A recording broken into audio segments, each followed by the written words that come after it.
मैं तो बस ये पॉइंट आउट करवाना चाहता हूँ कि देखो विंस मैकमैन हो चुका है रिटायर, लेकिन रिक फ्लेयर अभी भी लड़ रहा है, तो देख लेना कि कौन इस समय एक्चुअल लेजेंड है। It's the nature boy baby. तो गाइस, सो मैं चैंपियंस ऑफ द वर्ल्ड, मैं हूं 3DX Chetan. What a sad announcement कि भाई Vince McMahon has been retired.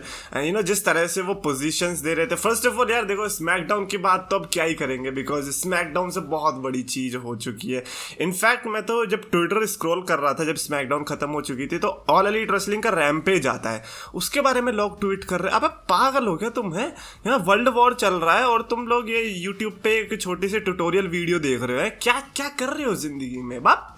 लेकिन एनीवेज, विंस मैकमैन की जो अनाउंसमेंट थी ये मेरे लिए शॉकर थी, बिकॉज जिस तरह से विंस मैकमैन ने ड्यूटीज को डिस्ट्रीब्यूट करा था, आई डिडंट न्यू कि वो लाइक रिटायर भी हो सकता है। अगर होना होता मेरे लिए तो ये था कि हाँ उसी टाइम पे रिटायर हो जाता।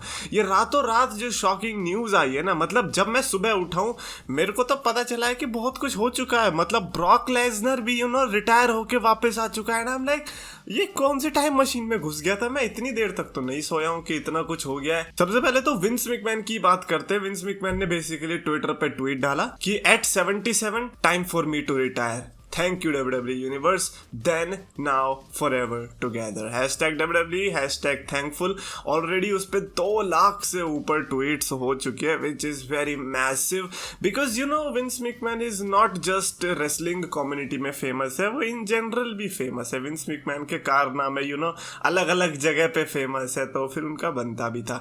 नाउ द पॉइंट इज कि अब अगर विंस मैकमैन रिटायर हो चुके हैं तो WWE को कौन संभाल रहा है। बेसिकली विंस मैकमैन ने 2 को CEO उसको अपॉइंट किया, and that are Stephanie McMahon and कौन है वो, निक खान। ये दो बंदे होंगे अब जो WWE को कैरी फॉरवर्ड करने वाले हैं। एंड ये पता है ये चीजें ना, ये टेस्ट जो है थोड़े टाइम पहले शुरू हो चुका था। जब विंस मैकमैन की वो खबर आई थी, तो उसके बाद से स्टेफनी मैकमैन जब टेम्पररी को CEO जो भी बनी थी, वो उसके बाद से उन्होंने जो चेंजेस करे थे वो बेसिकली विंस मैकमैन को इम्प्रेस करने के लिए किए थे कि हाँ देखो हम चेंजेस ला सकते हैं। और वो चेंजेस थे basically Jake Paul, Logan Paul, Tyson fury, Conor McGregor, इनसे बात कर रहे हैं वो डील्स के लिए। जैसे कि लोगन पॉल के साथ तो साइन कर ही लिए, अभी बाकियों का देखना है क्या होता है। अच्छा, डैनियल कॉर्मियर के साथ भी शायद से एक डील साइन होने वाली है NXT के लिए, तो वो भी बहुत बड़ी डील है।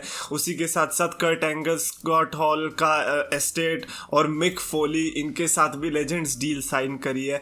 और शॉन माइकल्स को NXT का लीड बुकर बना दिया गया है। साथ ही साथ समर स्लैम की जो टिकट्स थी उसमें कुछ चेंजेस किए थे ताकि उनके टिकट्स की सेल्स इंप्रूव हो सके, वो भी हुआ। और मेटल और 2K के साथ उन्होंने अपने रिलेशनशिप स्ट्रॉन्ग करवाए। हाउस शो मर्च उन्होंने अपनी इंप्रूव करवाई। साथ ही साथ TV14 का जो डिसीजन था वो भी इधर से ही आया है। तो ये जो चेंजेस थे ये बेसिकली विंस मैकमैन को ये दिखाने के लिए थे, देखो अगर आप जाते हो यहाँ पे स्टेप डाउन करते हो तो फिर ये WWE जो है अच्छे हाथों में है, don't worry. Now of course लोग सोच रहे होंगे कि शेन मैकमैन को क्यों नहीं लिया, स्टेफनी मैकमैन को क्यों। देखो ये उनका पर्सनल मैटर है, हम इस पे क्या ही घुस सकते हैं, हमें तो पता भी नहीं है कि भाई स्टेफनी मैकमैन को क्यों मिली है। बट ठीक है यार, क्या जाता है यार, स्टेफनी मैकमैन, शेन मैकमैन, हमारे लिए तो एक ही बात है, as long as they are McMahon we know कि ठीक है वो अपनी पूरी जान लगा देंगे WWE के अंदर। और ये अंदाजा तो हमें पहले ही लग जाना चाहिए था जब रात को 8 या 9 बजे के आसपास न्यूज आई थी कि ट्रिपल एच को दोबारा से अपनी ड्यूटीज में बुला लिया गया है, यानी कि स्टेफनी मैकमैन ने ट्रिपल एच को अपॉइंट कर लिया है। और उसके फिर 3-4 घंटे बाद ये न्यूज आई है कि विंस मैकमैन जो है रिटायर हो रहे हैं, which was very sad, I don't know man what to say. But उसके बाद फिर और चीजें हुई, जैसे कि उसके बाद फिर ब्रॉक लेसनर का न्यूज आती है कि भाई साहब ब्रॉक लेसनर जो है जा चुके हैं, यानी कि वो स्मैकडाउन में दिखने वाले थे लेकिन अब वो नहीं दिखेंगे। उनका ये कहना था कि अब क्योंकि विंस मैकमैन जा चुका है तो मैं भी जा रहा हूँ, यानी कि if Vince is gone then I am gone too. भाई सुरेश रैना हो क्या है कि MS धोनी ने रिटायरमेंट करी तो उसी के थोड़े टाइम के बाद सुरेश रैना का भी आ जाता है कि भाई साहब मैं भी रिटायरमेंट ले रहा हूँ। कुछ यहीं पे सीन देखने को मिला। नाउ सैड पार्ट यहाँ पर ये देखने को मिला कि लोग ट्विटर पे ये ट्वीट लिखने लग गए कि अच्छा अब वो लोग कहाँ हैं जो साशा बैंक्स और नियोमी को अनप्रोफेशनल कह रहे थे। सबसे पहली बात तो जो ये व्हाट अबाउटिज्म होता है ना कि हाँ भैया अगर ये हुआ है तो फिर इसका क्या, अगर ये हुआ है तो इसका क्या, एटलीस्ट सिचुएशंस ही देख लो। साशा बैंक्स एंड नियोमी को एक स्टूपिड टैग टाइटल्स कैसे बुक हो रही हैं उस पे गुस्सा था, उसकी वजह से वो गई है। Meanwhile Brock Lesnar and Vince McMahon का connection, are you kidding me? I mean अगर ब्रॉक लेसनर एक्चुअली में वो छोड़ के भी चले जाता ना, देन कोई प्रॉब्लम नहीं थी, because you understand the relationship between Brock Lesnar and Vince McMahon, Undertaker and Vince McMahon. अगर ये ऐसे डिसीजंस ले रहे हैं देन अंडरस्टैंडेबल है क्यों ले रहे हैं भाई साहब। अबे पागल हो गया यार, मतलब ये लोग ट्वीट तो डाल देते हैं लेकिन बिना कुछ सोचे समझे डालते हैं। रिलेशनशिप नाम की कोई चीज होती भी है या नहीं होती है, या फिर सब चीज़ों में तुम्हें बुकिंग ही दिखती है, ये सब चीज़ें ही दिखती है। बट बहरहाल ये तो हुआ ब्रॉक लेसनर से रिपोर्ट, जिसके बाद तो ट्विटर पे of course all elite wrestling fans तो खुशी हो गए कि अब तो हम सब भाई साहब छील देंगे, साशा बैंक से न्योमी वाली हरकतें करेंगे कि भाई साहब माइकल कोल और पैट मैकैफी देखते हैं क्या बोलेंगे स्मैकडाउन में। एंड इसके दौरान ही ब्रॉक लेसनर को आई थिंक विंस मैकमैन ने पटा लिया होगा कि भाई साहब देखो तुम्हें ये सब करने की जरूरत नहीं है, मेरी तो उम्र हो चुकी है, तुम तो अभी जवान ही हो, हैं अभी तो तुम्हारे 30 ईयर्स लगेंगे मेरी उम्र तक आने में, तो तुम क्यों ये हरकतें कर रहे हो। वी डोंट नो एक्चुअली में कि ब्रॉक लेसनर को विंस मैकमैन ने मनाया है या फिर स्टेफनी मैकमैन ने मनाया है। जिसने भी मनाया है, the fact of the matter is कि ब्रॉक लेसनर स्मैकडाउन के मेन इवेंट में देखने को मिले, which came as a big surprise to the audience, because audience को भी पता चल गया था कि भाई साहब ब्रॉक लेसनर जो है नहीं आ रहे हैं स्मैकडाउन में। तो जब उनकी एंट्री हुई उनके लिए भी बहुत बड़ा शॉकर था, और वो लेजिट क्राउड का जो रिएक्शन था वो आप देख ही सकते थे कि भाई साहब वो भी पागल ही हो गए थे, और ऊपर से थ्योरी को पीटने आ रहे थे। तो उनके लिए तो डबल साइडेड कॉइन था कि भाई किधर भी गिरे अब तो मजा ही मजा है।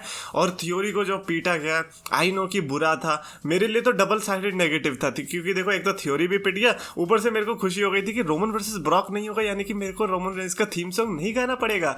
फाइनली मेरी विश ट्रू हो गई, बट नहीं, ब्रॉक लेसनर ने रिटर्न कर लिया अपना। ठीक है यार, लीव तो नहीं किया, एटलीस्ट ब्रॉक लेसनर को पता चला होगा कि यार ये लोग साशा बैंक से कंपेयर कर रहे हैं, क्या मैं इतना बुरा हूं मैं माँ? तो ब्रॉक लेसनर ने भी कहा नहीं यार मैं तो आता हूं, मुझे इस लेवल पे थोड़ी गिरना है, ये सब थोड़ी चाहिए मेरे को। एंड ऑफ कोर्स इंटरनेट जो है ब्रॉक लेसनर को अनप्रोफेशनलिस्ट का टैग तो दे देता, but in my eyes I don't think so कि वो अनप्रोफेशनलिज्म होता। Like you could understand the situation कि क्यों ऐसा हुआ होगा। और विंस मैकमैन भी यार पागल ही है, मतलब समर स्लैम को तो कर ही देता ना, या तो समर स्लैम होने के बाद रिटायरमेंट लेता आराम से, भाई समर स्लैम से पहले रिटायरमेंट ले लिया अचानक से, हद है। अच्छा लेनी भी थी, चलो मान लो पहले ही लेनी थी तो डायनामाइट के दिन ले लेता, कम से कम डायनामाइट तो आउटशाइन हो जाती। बट नहीं, ऑफ कोर्स उनके दिमाग में ऑल एलीट रेसलिंग नहीं चलती, जस्ट लाइक टोनी खान के दिमाग में चलती है, तो इसीलिए वो ऐसे डिसीजंस नहीं ले पाते। मैं होता मैं तो यही आइडिया देता कि रुक जाओ, वेडनेसडे को आओ और जैसे ही डायनामाइट शुरू होने वाली होगी 1 मिनट पहले ही अनाउंसमेंट फेंक देना, फिर देखते हैं क्या होता है। भाई नहीं सही में, लेकिन रात भर जो अपडेट्स आई हैं, जैसे सुबह उठ के मैं देख रहा था कि ब्रॉक लेसनर के रिप्लेसमेंट के लिए गोल्डबर्ग भी प्रमोट हो रहे हैं। लाइक लोग गोल्डबर्ग के लिए कह रहे हैं कि अच्छा गोल्डबर्ग वर्सेस रोमन रेंस ही हो जाएगा समर स्लैम में, और साथ ही साथ लोग कह रहे हैं कि नहीं गोल्डबर्ग नहीं होना चाहिए, जब सेथ रॉलिंस भी है, एजे स्टाइल्स भी है, इन लोग को होना चाहिए। आई एम लाइक यार शांत हो जाओ थोड़ा, अभी कुछ भी कंफर्म नहीं है। जस्ट बिकॉज घर पे बैठे हुए 2-3 न्यूज़ की वेबसाइट्स ने कुछ छाप दिया डजंट मीन कि वो ट्रू हो गया है। डब्ल्यूडब्ल्यूई की तरफ से अनाउंसमेंट तो आने दो, अभी तक कुछ भी अनाउंसमेंट नहीं आई है। हाउएवर अभी ये भी नहीं पता कि Roman Reigns versus Brock Lesnar होगा भी कि नहीं, क्योंकि ऐसा भी हो सकता है कि ब्रॉक लेसनर को सिर्फ आज के लिए पटाया गया हो क्योंकि आज एडवर्टाइज थे, but at the same time advertise तो फिर समर स्लैम के लिए भी है। तो वी कुड एक्सपेक्ट कि ब्रॉक लेसनर का रोमन रेंस के साथ जो ये मैच होगा समर स्लैम में, ये लेजिट लास्ट मैच हो सकता है ब्रॉक लेसनर के लिए, उसके बाद वो एक्चुअली में रिटायरमेंट ले ले।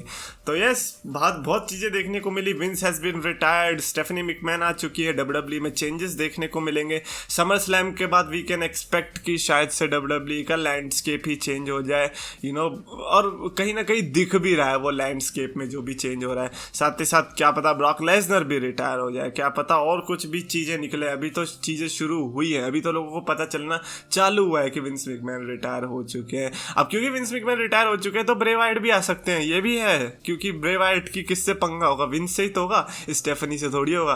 तो भाई ये भी है कि ब्रे वाइट भी अब आ सकता है। तो जिनका भी विंस के साथ पंगा था वो सबके चांसेस है कि वो डब्ल्यूडब्ल्यूई के अंदर आए। Anyways guys that's it for this video. Definitely comments में अपने थॉट्स लिखकर बताना regarding this. I would like to know कि आप लोगों के क्या ओपिनियंस है।